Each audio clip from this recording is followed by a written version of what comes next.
വർഷം 1914. സംഭവം നടക്കുന്നത് അങ്ങ് ജപ്പാനിലാണ്. 8 വയസ്സുള്ള ഒരു ആൺകുട്ടി ജപ്പാന്റെ തെരുവിൽ കളിച്ചുകൊണ്ടിരിക്കുന്ന സമയം. അപ്പോൾ ആ കുട്ടി തന്റെ അരികിലുള്ള റോഡിലൂടെ ഒരു കാർ പോകുന്നത് ശ്രദ്ധിക്കുകയാണ്. അത് ഫോർഡിന്റെ മോഡൽ ടി എന്ന് പറയുന്ന ഒരു കാറായിരുന്നു. ഈ കുട്ടി ആ കാറിനെ ആകാംക്ഷയോടെ നോക്കിക്കാണുകയാണ്. ആ ദിവസമാണ് ആ പിഞ്ചു മനസ്സിൽ കാറിനോടും മെഷീന്റെ പാർട്സിനോടും പ്രണയം തോന്നാൻ തുടങ്ങിയത്. ആ കുട്ടിയുടെ പേര് സൊച്ചൈറോ ഹോണ്ട എന്നായിരുന്നു. ഈ കുട്ടിയാണ് പിന്നീട് ഹോണ്ട എന്ന് പറയുന്ന വലിയ കമ്പനി സൃഷ്ടിക്കുന്നത്. സുഹൃത്തെ, ഇന്ന് ഓരോ മിനിറ്റിലും 2 കോടി രൂപയാണ് ഹോണ്ട എന്ന് പറയുന്ന വലിയ കമ്പനി ജനറേറ്റ് ചെയ്യുന്നത്. ആരെയും ത്രസിപ്പിക്കുന്ന ഒരു കഥയാണ് ഹോണ്ടയ്ക്ക് പറയാനുള്ളത്. സോ നമുക്ക് നേരെ വീഡിയോയിലോട്ട് കടക്കാം. വർഷം 1906. ജപ്പാനിലെ ഒരു ചെറിയ നഗരത്തിൽ സോയിച്ചിറോ ഹോണ്ട എന്ന് പറയുന്ന ഒരു കൊച്ചുകുട്ടി ജനിക്കുകയാണ്. ഒരു ദരിദ്ര കുടുംബത്തിലാണ് ഈ കുട്ടി ജനിക്കുന്നത്. സോയിച്ചിറോ ഹോണ്ടയുടെ അച്ഛനും അമ്മയ്ക്കും തന്റെ കൊച്ചുങ്ങൾക്ക് വേണ്ടിയുള്ള ബേസിക് മെഡിക്കൽ കെയറിന് പോലുമുള്ള പൈസ ഇല്ലായിരുന്നു. ഈ അവസ്ഥയിൽ നിന്ന് എങ്ങനെയെങ്കിലും മാറണമെന്ന് കരുതിയ ആ കുട്ടി പഠിക്കാൻ തീരുമാനിക്കുകയാണ്. പഠിച്ച് നല്ല ജോലി വാങ്ങിച്ച് സമ്പാദിക്കണം എന്ന ചിന്തയൊക്കെ ഈ കുട്ടിയുടെ മനസ്സിൽ കൊച്ചുനാൾ മുതൽക്കേ തന്നെ തുടങ്ങുകയാണ്. പക്ഷേ സോയിച്ചിറോ ഹോണ്ട പഠനത്തിൽ നല്ല വീക്കായിരുന്നു. അങ്ങനെ എല്ലാ പ്രതീക്ഷകളും അവസാനിച്ച സോയിച്ചിറോ ഹോണ്ടയ്ക്ക് മുമ്പിൽ ഒരു കാര്യം വരികയാണ്. വേറൊന്നുമല്ല, മെഷീൻസ്. കൊച്ചുനാളിൽ സോയിച്ചിറോ ഹോണ്ട തന്റെ അപ്പൂപ്പന്റെ കൂടെ ഒരു റൈസ് മില്ലിൽ പോവാറുണ്ടായിരുന്നു. അവിടെ ആ മില്ലിൽ പ്രവർത്തനങ്ങളൊക്കെ നടക്കുന്നത് ഒരു പെട്രോൾ പവേർഡ് ആയിട്ടുള്ള മോട്ടറിന്റെ സഹായത്തോടെയായിരുന്നു. എന്താണെന്നറിയില്ല, എപ്പോഴും ഈ മില്ലിൽ ചെല്ലുമ്പോൾ ഈ മെഷീനെ പറ്റി എല്ലായിടത്തും ഈ കുട്ടി തിരക്കുകയായിരുന്നു. അതുമാത്രമല്ല, തന്റെ തെരുവുകളിൽ കളിച്ചുകൊണ്ടിരിക്കുന്ന സമയത്ത് ഒരു ഫോർഡിന്റെ മോഡൽ ടി കാർ ഈ കുട്ടി ശ്രദ്ധിക്കുകയാണ്. കാറ് കണ്ട ഉടനെ തന്നെ അതിന്റെ പുറകെ വെച്ച് പിടിക്കുകയാണ്. കുറച്ചു ദൂരം കഴിഞ്ഞപ്പോൾ ഈ കാർ ഒരു സ്ഥലത്ത് കൊണ്ട് നിർത്തിയിടുകയാണ്. ഈ കുട്ടി വേറൊരു കാര്യം ശ്രദ്ധിക്കുകയാണ്. കാറിന്റെ ബാക്ക് സൈഡിൽ നിന്ന് പെട്രോൾ ലീക്ക് ആവുന്നുണ്ട്.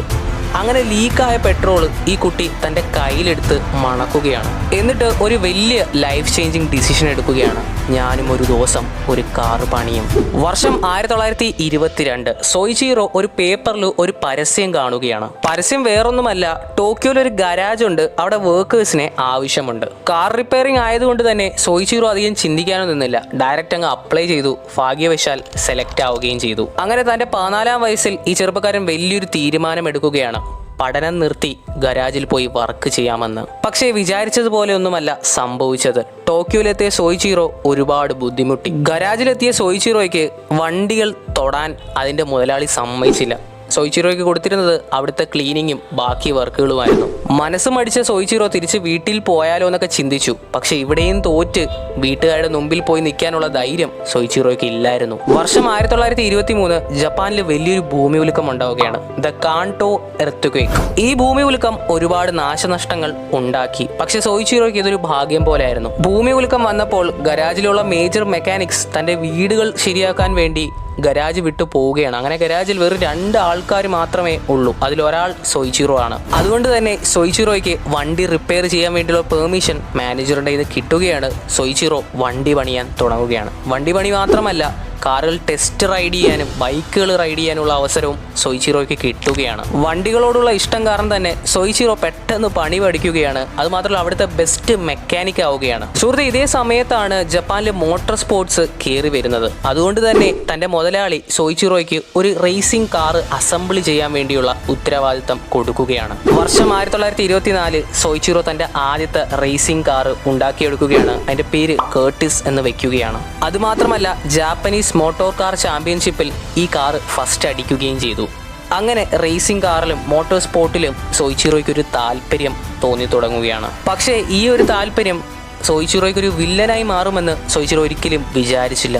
വർഷം 1928. ജപ്പാനിലെ ഹമാമത്സു എന്ന് പറയുന്ന സ്ഥലത്ത് ആർട്ട് ഷൊക്കോയി, അതായത് സോയിച്ചിറോയുടെ മാനേജർ, ഒരു പുതിയ ബ്രാഞ്ച് തുടങ്ങുകയാണ്. എന്നിട്ട് ഒരു പാർട്ട്ണർഷിപ്പ് ബേസിൽ സോയിച്ചിറോയെ അതിന്റെ ഇൻചാർജ് ആക്കി മാറ്റുകയാണ്. എല്ലാവരും വിചാരിച്ച സോയിച്ചിറോ ഇൻചാർജ് ആയതുകൊണ്ട് തന്നെ ഇത് പെട്ടെന്ന് ഗ്രോ ആവും, നല്ല ഗ്രോത്ത് ഈ ഷോപ്പിന് കാണുമെന്ന്. പക്ഷെ വിചാരിച്ചതുപോലെ ഒന്നും നടന്നില്ല. വലിയൊരു ഡൗൺഫാൾ ആയിരുന്നു ഇനിഷ്യലി ഈ ഷോപ്പിന് കാണേണ്ടി വന്നത്. ഇനിഷ്യലി ഉള്ള ഡൗൺഫാളിന്റെ കാരണം വേറൊന്നുമല്ല, കസ്റ്റമേഴ്സിന് 21 വയസ്സുള്ള സോയിച്ചിറോയുടെ അടുത്ത് കാർ കൊടുക്കാൻ ഒരു ഭയമായിരുന്നു. ഇതിന്റെ സൊല്യൂഷനും സോയിച്ചിറോയുടെ കയ്യിലുണ്ടായിരുന്നു. ആർക്കും ശരിയാക്കാൻ പറ്റാത്ത കാറുകൾ, ഇമ്പോസിബിൾ എന്ന് മുദ്രകുത്തിയ കാറുകളൊക്കെ സോയിച്ചിറോയുടെ ഗാരേജ് ശരിയാക്കാൻ തുടങ്ങി. പതുക്കെ ആൾക്കാർക്ക് മനസ്സിലാവാൻ തുടങ്ങി സോയിച്ചിറോയുടെ ഗാരേജിൽ പണി അറിയാവുന്നവരുണ്ട്, ആർക്കും ശരിയാക്കാൻ പറ്റാത്തതൊക്കെ അവിടെ ശരിയാക്കുന്നുണ്ടെങ്കിൽ അവിടെ സ്കിൽഡ് ലേബേഴ്സ് ഉണ്ടെന്ന്. വർഷം 1931 സോയിച്ചിറോയ്ക്ക് 25 വയസ്സാകുമ്പോൾ മാസം 1000 എന്ന പ്രോഫിറ്റ് സോയിച്ചിറോ ഉണ്ടാക്കി. അതുമാത്രമല്ല സോയിച്ചിറോയുടെ കീഴിൽ 50 വർക്കേഴ്സും ഉണ്ടായിരുന്നു. സുഹൃത്തെ, ഇപ്പോൾ ഹോണ്ട എന്ന് പറയുന്ന കമ്പനി റേസിംഗ് കാർസ് അസംബിൾ മാത്രമല്ല റേസ് ടൂർണമെന്റ്സിലും പങ്കെടുക്കാൻ തുടങ്ങി. വർഷം 1936 എത്തുമ്പോഴത്തേക്ക് ഒരുപാട് റേസിംഗ് കോമ്പറ്റീഷൻസ് ഈ കമ്പനി ജയിക്കുകയാണ്. മോട്ടോർ സ്പോർട്സിലാണ് ഇനി ഭാവിയെന്നും അവർ വിചാരിക്കുകയാണ്. വർഷം 1936 ജൂലൈ മാസം റേസിംഗിന്റെ സമയത്ത് സോയിച്ചിറോയുടെ കാറിന് ഒരു മേജർ ആക്സിഡന്റ് സംഭവിക്കുകയാണ്. ആക്സിഡന്റ് കാരണം തന്നെ സോയിച്ചിറോയ്ക്ക് ഒരുപാട് ഇഞ്ചുറീസ് ഉണ്ടായി. ഇതിൽ നിന്നൊക്കെ റെസ്റ്റ് ചെയ്ത് റീകവർ ചെയ്ത് വരാൻ ഏകദേശം 18 മാസം എടുത്തു. ഇതിനിടയ്ക്ക് ഹോണ്ട റേസിംഗ് എന്ന് പറയുന്ന പരിപാടി നിർത്തുകയാണ്. സോ ഈ ഒരു സമയത്താണ് ഓട്ടോമൊബൈൽ പാർട്സ് മാനുഫാക്ചർ ചെയ്താലോ എന്ന തീരുമാനമെടുക്കുന്നത്. ഏറെ ആലോചിച്ചിട്ട് സോയിച്ചിറോ ഒരു തീരുമാനമെടുക്കുകയാണ് പിസ്റ്റൺ റിങ്സ് മാനുഫാക്ചർ ചെയ്യാമെന്ന്. പിസ്റ്റൺ റിങ്സ് അന്ന് നല്ല ഡിമാൻഡുള്ള സംഭവമായിരുന്നു. സോയിച്ചിറോ പിസ്റ്റൺ റിങ്സ് ഉണ്ടാക്കണമെന്ന് തീരുമാനം എടുത്തിട്ട് തന്റെ ഗാരേജ്, ആർട്ട് ഷോക്കോയുടെ ഗാരേജ് തന്റെ എംപ്ലോയീസിന് കൊടുക്കുകയാണ്. എന്നിട്ട് വർഷം 1937 ടൊക്കായി സെക്കായി എന്ന് പറയുന്ന സ്ഥലത്ത് ഒരു പുതിയ കമ്പനി ഇടുകയാണ്. 50-ൽ പരം എംപ്ലോയീസിനെ ഹയർ ചെയ്യുകയാണ്. എന്നിട്ട് എക്സ്പെൻസീവ് ആയിട്ടുള്ള മെഷീൻസ് വാങ്ങിക്കുകയാണ്. സത്യം പറഞ്ഞ സോയിച്ചിറോയ്ക്ക് പിസ്റ്റൺ റിങ്സ് ഉണ്ടാക്കുന്നതിനെ പറ്റി നേരത്തെ ഒരു എക്സ്പീരിയൻസ് ഒന്നുമില്ല. അതുകൊണ്ട് തന്നെ ഫാമിലിയും ബാക്കിയുള്ളവരെല്ലാം സജസ്റ്റ് ചെയ്തു ഈ പണിക്ക് ഇറങ്ങണ്ട. എന്നിട്ടും സോയിച്ചിറോ ഈ പണിക്കിറങ്ങി, പുതിയ കമ്പനി ഇട്ടു, എക്സ്പെൻസീവ് ആയിട്ടുള്ള സാധനങ്ങളും മെഷീൻസും വാങ്ങിച്ചു. സോയിച്ചിറോ സ്വന്തം ഇഷ്ടപ്രകാരം തന്റെ എംപ്ലോയീസിനെ കൂടെ പിടിച്ച് നിരന്തരം കഷ്ടപ്പെടുകയാണ്. പിസ്റ്റൺ റിങ്സ് ഉണ്ടാക്കണമെന്ന വലിയ ലക്ഷ്യത്തോടെ മുന്നോട്ട് പോവുകയാണ്. തന്റെ സേവിങ്സ് പതുക്കെ തീർന്നു വരികയും ചെയ്യുകയാണ്. ഒരു മൊമെന്റിൽ സ്വന്തം ഭാര്യയുടെ ജൂവലറീസ് വരെ വിൽക്കേണ്ട അവസ്ഥ വന്നു ഫാക്ടറി മുന്നോട്ട് കൊണ്ടുപോകാൻ. എന്തൊക്കെ ചെയ്തിട്ടും സോയിച്ചിറോയ്ക്ക് ഒരു പെർഫെക്റ്റ് പിസ്റ്റൺ റിങ് ഉണ്ടാക്കാൻ സാധിക്കുന്നില്ല. അദ്ദേഹം മനസ്സിലാക്കിയാണ് കറക്റ്റ് സഫീഷ്യന്റ് ആയിട്ടുള്ള നോളേജ് ഇല്ലാത്തതുകൊണ്ടാണ് തനിക്ക് പിസ്റ്റൺ റിങ്സ് ഉണ്ടാക്കാൻ പറ്റാത്തതെന്ന്. അതുകൊണ്ട് തന്നെ മെറ്റലർജിയിൽ പഠിക്കാൻ വേണ്ടി ഹമാമത്സു ഹൈസ്കൂളിൽ സോയിച്ചിറോ ചേരുകയാണ്. കഷ്ടപ്പെട്ട് പഠിക്കുകയാണ്. അവസാനം വർഷം 1937 നവംബർ മാസത്തിൽ സോയിച്ചിറോയ്ക്ക് ഒരു പിസ്റ്റൺ റിങ് ഉണ്ടാക്കാൻ സാധിക്കുകയാണ്. അങ്ങനെ സപ്ലൈയിലേക്ക് സോയിച്ചിറോ കടക്കുകയാണ്. ടൊയോട്ടയ്ക്കും സുസുക്കിക്കും തന്റെ പിസ്റ്റൺ റിങ്സ് വിൽക്കുകയാണ്. വർഷം 1940ലേക്ക് എത്തുമ്പോഴത്തേക്ക് സോയിച്ചിറോ വലിയ വലിയ പ്ലാൻസ് ഉണ്ടാക്കുകയാണ്. വലിയ ഗ്രോത്ത് കാണുകയാണ്. സുഹൃത്തെ, വീണ്ടും കഥയിൽ ട്വിസ്റ്റ് വരികയാണ്. ഇത് വേൾഡ് വാറിന്റെ സമയമായിരുന്നു. ജപ്പാനും അമേരിക്കയും തമ്മിൽ വലിയ യുദ്ധം നടക്കുന്ന സമയം. യുദ്ധം കാരണം തന്നെ സോയിച്ചിറോയുടെ ഫാക്ടറീസും കമ്പനീസും പൊളിയുകയാണ്. സോയിച്ചിറോ ഇത് എങ്ങനെയെങ്കിലും റിക്കവർ ചെയ്ത് വരുന്ന സമയത്തായിരുന്നു ഹമാമത്സു വീണ്ടും ഒരു എർത്തുകയൊക്കെ ഉണ്ടാവുന്നത്. സോയിച്ചിറോയുടെ എല്ലാ കമ്പനീസും ഫാക്ടറീസും തകർന്നടിയുകയാണ്. സോയിച്ചിറോ സീറോയിൽ എത്തുകയാണ്. ഇതെല്ലാം കണ്ട സോയിച്ചിറോ തന്റെ വർക്കിൽ നിന്ന് ചെറിയൊരു ബ്രേക്ക് എടുക്കുകയാണ്. യുദ്ധം കഴിഞ്ഞപ്പോഴത്തേക്ക് ജപ്പാനിൽ ഫ്യൂവലിന്റെ ഒരുപാട് ഷോർട്ടേജ് വന്നു. അതുകൊണ്ട് തന്നെ പെട്രോളിനൊക്കെ നല്ല വിലയായി. ഈ പ്രശ്നം ഉണ്ടായതുകൊണ്ട് തന്നെ ജപ്പാനിലുള്ള മിക്ക ആൾക്കാരും ഇപ്പോൾ സൈക്കിൾ യാത്രയാണ് ചെയ്യാറുള്ളത്. ഇത് കണ്ട സോയിച്ചിറോയുടെ മനസ്സിൽ ഒരു ഐഡിയ വരികയാണ്. എന്തുകൊണ്ട് സാധാരണ ആൾക്കാരുടെ സൈക്കിൾ മോട്ടറൈസ്ഡ് ആക്കിക്കൂടാ? സോയിച്ചിറോ ഈ പ്രശ്നങ്ങളെല്ലാം കണ്ടിട്ട് തന്റേതായിട്ടുള്ള ഒരു എഞ്ചിൻ ഡെവലപ്പ് ചെയ്യുകയാണ്. ഈ ഒരു എഞ്ചിന് ഒരു പ്രത്യേകത ഉണ്ടായിരുന്നു. ഇത് 100% പെട്രോൾ അല്ല ഓടുന്നത്. പെട്രോളിലൂടെ റെസിൻ എന്ന് പറയുന്ന കമ്പോണന്റ് ചേർത്തിട്ടായിരുന്നു. അതായത് പെട്രോളിന്റെ അളവ് കുറച്ച് റെസിൻ കൂട്ടി. അപ്പോൾ പെട്രോൾ വലുതായിട്ട് ഉപയോഗം വരുന്നില്ലല്ലോ. സോ അങ്ങനെ ഒരു എഞ്ചിനായിരുന്നു അന്ന് സോയിച്ചിറോ ക്രിയേറ്റ് ചെയ്തത്. സുഹൃത്തെ, സോയിച്ചിറോയുടെ ഈ ഒരു എഞ്ചിൻ ഘടിപ്പിച്ച മോട്ടോർ സൈക്കിൾസ് പുട്ടുപോലെയാണ് വിറ്റുപോയത്. ഈ ഒരു സക്സസിന് ശേഷം സോയിച്ചിറോ ഒരു വലിയ തീരുമാനമെടുക്കുകയാണ്, ഒരു പ്രോപ്പർ മോട്ടോർ സൈക്കിൾ ക്രിയേറ്റ് ചെയ്യണമെന്ന്. അങ്ങനെ അദ്ദേഹം ഹോണ്ട മോട്ടോർ കമ്പനി എസ്റ്റാബ്ലിഷ് ചെയ്യുകയാണ്. വർഷം 1949 സോയിച്ചിറോ ഹോണ്ട മോട്ടോർ കമ്പനിയുടെ ആദ്യത്തെ മോട്ടോർ സൈക്കിൾ ഇറക്കുകയാണ്. പേര് വേറൊന്നുമല്ല, ഡ്രീം. പക്ഷെ വിചാരിച്ച പോലെ ഒരു സെയിൽ ഡ്രീമിന് ഉണ്ടാക്കാൻ സാധിച്ചില്ല. കാരണം വേറൊന്നുമല്ല, ഇത് ഇച്ചിരി എക്സ്പെൻസീവും നല്ല ഹെവി വെയിറ്റുമായിരുന്നു. അതുകൊണ്ട് തന്നെ മിഡിൽ ക്ലാസ് ആൾക്കാർക്ക് ഇത് പെട്ടെന്ന് അഫോർഡ് ചെയ്യാൻ സാധിച്ചില്ല. ഡ്രീമിന് ശേഷം സോയിച്ചിറോ ഒരു വലിയ തീരുമാനം എടുക്കുകയാണ്, മിഡിൽ ക്ലാസ്സിന് വേണ്ടി ഒരു പ്രോപ്പർ മോട്ടോർ സൈക്കിൾ ഇറക്കണമെന്ന്. അങ്ങനെ വർഷം 1952 കബ് എന്ന് പറയുന്ന ഒരു എഞ്ചിൻ സോയിച്ചിറോ ക്രിയേറ്റ് ചെയ്യുകയാണ്. എന്നിട്ട് ബാക്കി കാര്യങ്ങളും ഡിസൈനിങ്ങും എല്ലാം ചെയ്തിട്ട് സൂപ്പർ കബ് എന്ന് പറയുന്ന ഒരു അടിപൊളി ബൈക്ക് മാർക്കറ്റിലേക്ക് ഇറക്കുകയാണ്. സൂപ്പർ കബ് ഒരു അഫോർഡബിൾ, ഹൈലി എഫിഷ്യന്റ് ആയിട്ടുള്ള ഒരു മോട്ടോർ സൈക്കിൾ ആയിരുന്നു. ഇതിന്റെ ഏറ്റവും വലിയ പ്രത്യേകത എന്താണെന്ന് വെച്ചാൽ ഇത് എല്ലാവർക്കും പെട്ടെന്ന് ഓടിക്കാൻ പറ്റുമായിരുന്നു. ഈസി ടു ഡ്രൈവ് ആയിരുന്നു. ഈ ബൈക്ക് ഇറക്കിയതിന് ശേഷം ഹോണ്ടയ്ക്ക് വേറെ കോമ്പറ്റീറ്റേഴ്സ് ഒന്നും ഇല്ലായിരുന്നു.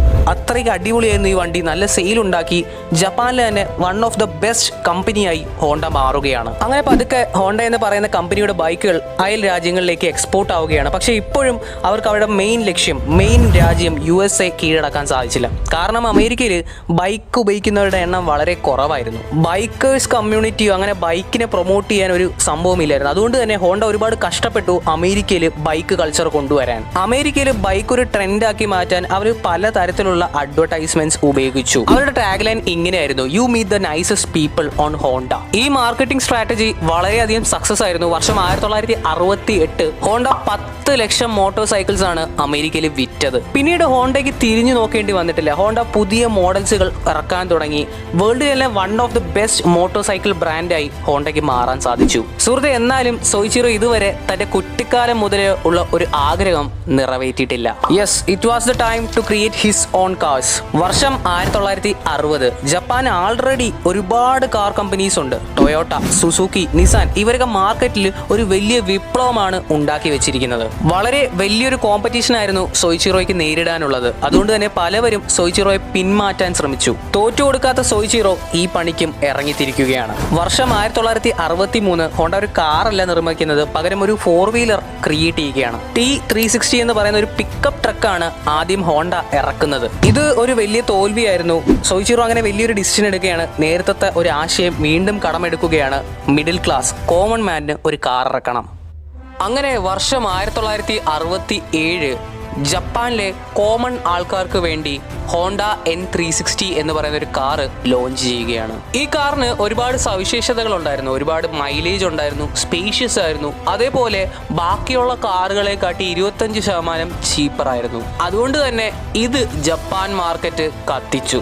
ബട്ട് പിന്നെയും ഒരു സ്വപ്നം ബാക്കി കിടക്കുകയാണ്. ഹോണ്ടയ്ക്ക് ഒരു ഗ്ലോബൽ ഇമ്പാക്റ്റ് ഉണ്ടാക്കണം. വർഷം 1970 ലോകമെമ്പാടും ഒരു ഓയിൽ ക്രൈസിസ് ഫേസ് ചെയ്തു. അതുകൊണ്ട് തന്നെ ഫ്യൂവൽസിന്റെ പ്രൈസസ് എക്സ്പെൻസീവ് ആയി. അതേ സമയത്ത് US പുതിയ നിയമങ്ങൾ കൊണ്ടുവന്നു. വണ്ടിയിൽ നിന്നും ഉണ്ടാവുന്ന പൊല്യൂഷൻ, ഇതിന് ഒരു ആക്ട് പാസ് ചെയ്യുകയാണ്. പൊല്യൂഷൻ കുറഞ്ഞ എൻജിൻസ് ഇനി പ്രൊഡ്യൂസ് ചെയ്താൽ മതി. ഈ സമയത്ത് ബാക്കിയുള്ള മിക്ക കമ്പനീസും ഈ നിയമങ്ങൾക്കെതിരെയും ബാക്കിയുള്ള കാര്യങ്ങൾക്കുമെതിരെ പ്രൊട്ടസ്റ്റ് ചെയ്യുന്ന സമയത്ത് ഹോണ്ട പുതിയ എഞ്ചിനീയേഴ്സിനെ ഹയർ ചെയ്ത് ഒരു എഞ്ചിൻ പ്രൊഡ്യൂസ് ചെയ്യുകയാണ്.